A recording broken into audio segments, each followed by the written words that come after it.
چند دن استعمال کیا، چند دن مزہ آیا، کھیلا کھولا، یہ ڈاؤن لوڈ وہ ڈاؤن لوڈ، یہ پروگرام ڈالا، 15 دن بعد تینوں بے چین کیا، تینوں میں کہا بیچو ان کو نقصان میں نے اگلے 3 موبائل خرید لیے۔ یہ میں نے سالوں کیا ہے، کیونکہ میں ہر وقت انٹرنیٹ اور میگزین میں ایڈز دیکھتا تھا، نہیں یہ صحیح یہ صحیح۔ میں نے دنیا کی ہر گاڑی استعمال کی ہے، خریدی ہے، ٹیسٹ ڈرائیو لی ہے، کرائے پہ لی ہے۔ اب یہاں تو ہم مہنگی گاڑیاں نے امریکہ کرائے پہ لے لی، 1 دن کا کرایہ $50، کوئی مسئلہ نہیں، پورش لے لو۔ میں نے ہر گاڑی چلائی، چند گھنٹوں دنوں کے مزے، میں نے گھر بنا کے بیچے ہیں، چند دنوں کے مزے، اس کے بعد وہی گھر تنگ کرتے ہیں۔ میرے پیارو، سکون، چین، اطمینان، خوشیاں سب وہ دین میں ہیں۔ آسان آپ کو بتاتا ہوں، دیکھو اعمال زندگی بنائیں گے، اعمال سے حالات ٹھیک ہوتے ہیں، یہ بات ہمیں سمجھنا ہے۔ یہ جو جنید جمشید مرحوم، کیا اختتام اللہ نے اس کا کیا۔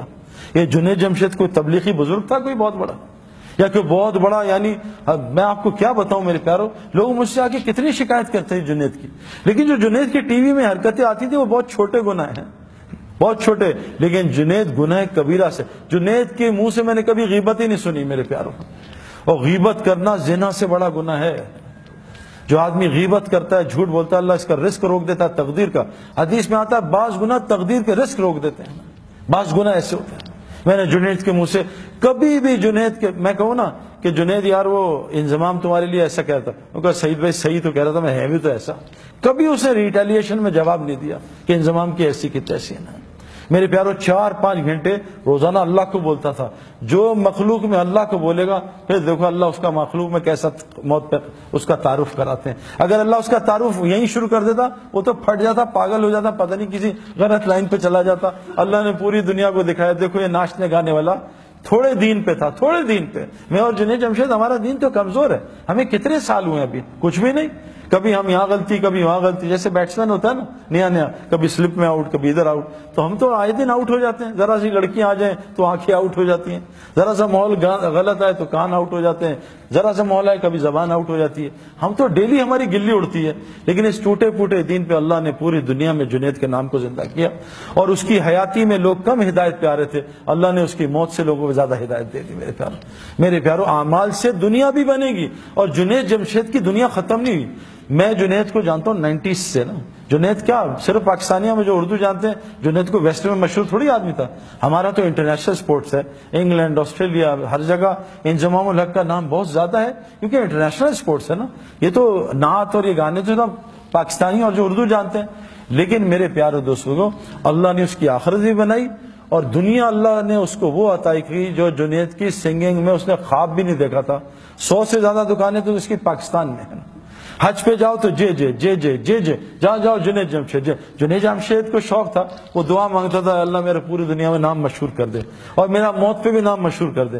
دیکھو جب انسان اللہ کا کام کرتا ہے نا، پھر اللہ اس کا کام کرتے ہیں۔ جنید جمشید ایسے بیٹھا شب جمعہ میں چترال میں بیان کر رہا تھا، بیان کر کے ایک دم رک گیا، پتہ نہیں کیوں رکا۔ کہتا بھائی میں دعائیں کراؤں گا اپنے لیے، یہ سارا مجمع میری دعا کرے۔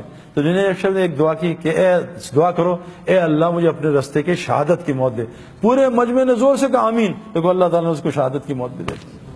میرے پیارو، اللہ ہمارے کام کرے گا اگر ہم، دیکھو کیا کہا، عجیب بات کہ اے ابن عباس تو اللہ کے دین کی حفاظت کر، جب 24 گھنٹے اللہ کو اپنے ساتھ پائے گا۔ اے ابن عباس تو اللہ کے دین کی حفاظت کر، اللہ تیری حفاظت کرے گا۔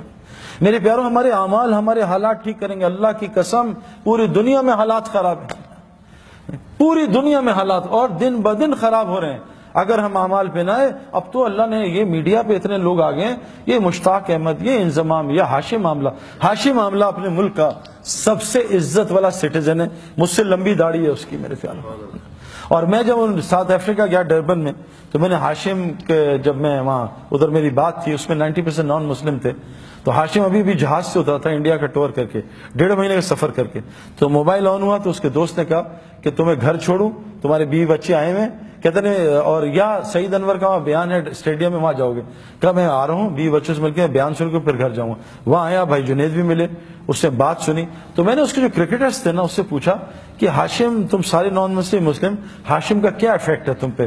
کہتے ہیں یار جب بھی ہم میچ ہارتے ہیں یا ہمیں پریشانی آؤٹ ہوتے ہیں یا گندا کھیلتے ہیں، ہم ہاشم نا یہ نماز پڑھتا ہے قرآن پڑھتا ہے، ہم اس کے چہرے کو دیکھتے ہیں، اس کے چہرے کو دیکھ کے ہمیں اتنا سکون ملتا ہے، ہم سوچتے ہیں اس کے اندر کتنا سکون ہوا ہے۔ ہم سکون کے لیے تو سب کچھ کر رہے ہیں۔ او بھائی مسجد، مچھلی کا سکون پانی میں، مسلمان کا سکون مسجد میں ہے، یہ کہاں باہر تلاش کر رہا ہے؟ وہ عارضی سکون، ٹیمپرری، نشہ کیا ٹیمپرری سکون، پھر پریشانی، دوائی کھائی نیند کی ٹیمپرری سکون، پھر پریشانی، یہ سب آرٹیفیشل ہے۔ مچھلی کا سکون پانی میں، مچھلی کی ضروریات پانی کے اندر، مسلمان کا سکون پانی میں۔ مسلمان کی ضروریات کا تعلق مسجد کے اعمال کے ساتھ ہے، باہر نہیں ہے۔ مسجد کے اعمال، باہر کی محنت سے بستر آئے گا، نیند نہیں آئے گا۔